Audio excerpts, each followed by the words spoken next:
Hi, I'm Rachael Sherlock, and tonight I've come down to City Screen Basement to meet York University's very own Jay Foreman, who's here tonight performing for York Spring Festival of New Music. It's a mouthful, isn't it? York Spring I think it's York Spring Festival of New Music. New Music. And is this your first day performing as part of the festival? I'm just doing this one gig just for now, but I've been up to York for a couple of days now. It's my second day here. I've been doing the rounds and revisiting the old sites.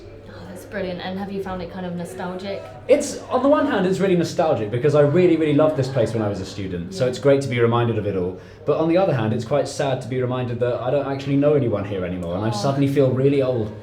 So did you start playing guitar when you got to York University? No, I started playing guitar when I was a lot younger. I've been playing guitar since I was 7, but I only started doing funny songs in front of other people here at York. This is where it all started. In fact, I used to do an open mic night in this exact venue for years, and I found a flyer on the way in. They still do it. They still do a night called Take the Stage, and that's right, they do. One of the first open mic nights I did. So what did you study at York? Did you study music or? No, I studied linguistics and French, but I didn't study very hard. I spent most of my time doing all of the extracurricular things. So, my time at York wasn't wasted at all because I spent all my time doing things like YSTV, URY, Definitely, Film Soc and Comedy Soc and all the other things. And they've really helped me in what I now do for money. So even though the degree was only a 2-2, it was a first-class time. I think for That's me... the worst thing I've ever said. It's all right. I think for me, what you do is you combine two of my favourite things, music and comedy, and you put them together.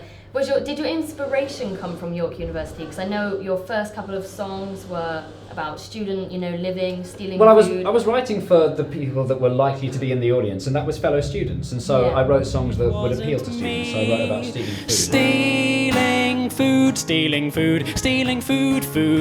Chiefing chips and pinching Pringles puts me in a good mood. Food is so much more delicious if my friends are all suspicious. Stealing food.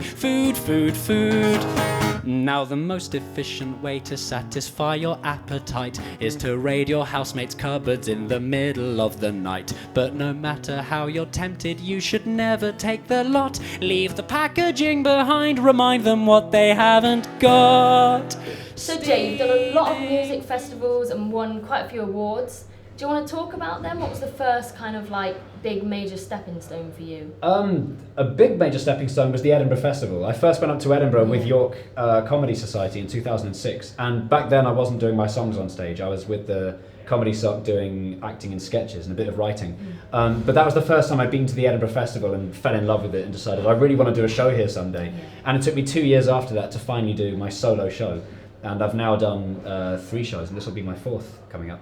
Your 4th, so you're going to be doing Edinburgh this year? Yeah, I'm doing Edinburgh this year, but this one's different from the last ones. All the others were original songs, and I hadn't repeated myself too much. This time I'm repeating myself loads because I'm doing a best-of. But it's for the last week only, so in the final week of August, I'm going to be in the underbelly doing some best bits and a couple of new bits. That's fantastic. And any other major plans for this summer? Any other festivals? Leading up to Edinburgh, I'm going back on the road with Dave Gorman. I'm supporting him on his UK tour. Yeah. He's a comedian, yeah. He's doing a tour of the UK, and I'm the support act on that, which I'm very lucky to have got that job. So that's going to take me up to Edinburgh, and then I don't know what I'm doing. I haven't thought that far. I don't really plan to live that long. I'll make plans near at the time. So what will you be performing tonight at City Screen for us? I'm doing an hour show, so tonight's going to be a mixture of all the shows I've done before. It's going to have, some songs are going to be 8 years old now, which is horrible to think of, that some of my songs are 8 years. Some of my songs, if they were babies, could now walk around and they'd be going to school and they'd be better at maths than me. That's a frightening thought. But I'll be doing a bit of new stuff, bit of old stuff, bit of everything. As long as it fills up the hour, that's what I'll be doing. Which song do you think, actually personally, what song do you think is your best to perform live? What do you enjoy? My personal favourite, musically, I like the Sooty song, even though the actual idea for the song wasn't mine. It was a friend of mine had this, it was a completely true story. It happened to her. About the puppet Sooty? About the puppet Sooty.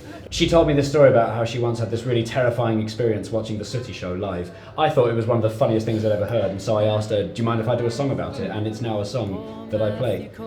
He tried to stop me, but Sooty was so huggable. I ran out and grabbed and squeezed my favourite bear. How was I to know that I'd feel fingers in there? Sooty he's not a real bear, he's just a human hand, a human hand, a human hand, a human hand. I think my favourite song overall is a song I do called Little Japanese Baby. The problem with that song is it's the second oldest song. The problem with that song is it's only the second song that I've ever written, so it's all been downhill from there. So I know that you've been doing a bit of presenting lately. Is that a big step for you? Do you want to steer away from the comedy musical and go into being a presenter? Well, I don't think doing presenting necessarily means steering away from doing comedy. True, What I'd like ideally is to do a little bit of all the things I enjoy, and I enjoy doing presenting because it's something different. It's nice and fun. I did a documentary for schools a couple of years ago about the general election, and the awesome thing about that was that we did some filming inside Parliament, so I got to stand behind the podium and pretend to be Prime Minister. Not a lot of people get to do that. They approached me because they'd seen something that we'd made ourselves called Unfinished London, which I'd written and made with my friend Paul. Yeah. They saw that, they liked the style, and they said, can you do a similar thing but with a script that we've given you about Parliament? I was like, okay, yeah, that sounds fun, I'll do that. That's amazing. So all the best for the future. Thank you very much. I look forward to hearing you tonight. It's been a pleasure. Jay Foreman.